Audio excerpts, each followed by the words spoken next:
Hello everyone, কেমন আছেন সবাই? গত রবিবার অর্থাৎ 17ই জানুয়ারি আমাদের বাড়ি ছিল হরিসভা। খুব শীঘ্রই বাড়িতে একটি শুভ অনুষ্ঠান থাকার কারণে বাবা এই সভার আয়োজন করে। তাই সকাল সকাল ঘুম থেকে উঠে মায়ের সঙ্গে বিভিন্ন কাজে লেগে পড়ি। প্রথমে রয়েছে উঠোন ধোয়া এবং তারপরে আলপনা দেওয়া।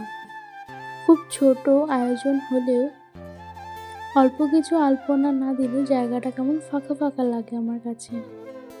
আমি যেহেতু আলপনা দিচ্ছিলাম, এদিকে আমার দাদা বিভিন্ন জিনিস এগিয়ে রাখছিল। জানেন তো, দাদা এইসব কাজে খুব দক্ষ।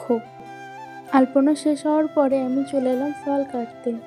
প্রথমে অল্প কিছু ফল কেটে ঠাকুরের কাছে পরিবেশন করার পর পরবর্তীতে আমি সমস্ত ফল কেটে ফেলি। এদিকে দেখুন, হরিচাঁদ গুরুচাঁদ ঠাকুরের সামনে প্রসাদ নিবেদন করে আমার দাদা কত সুন্দরভাবে আসনটি সাজিয়ে ফেলেছে। প্রায় সমস্ত কিছু গোছানোর খানিকক্ষণের মধ্যে নিমন্ত্রিত দল এবং ভক্তদের আগমন ঘটে।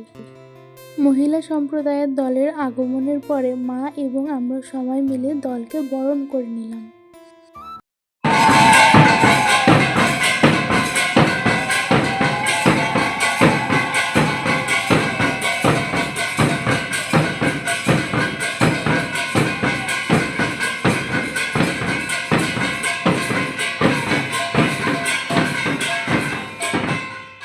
হরিসভার প্রসাদ হিসাবে আয়োজন করা হয়েছিল পায়েস, মুড়ি, বাতাসা, বোঁদে এবং ফলের।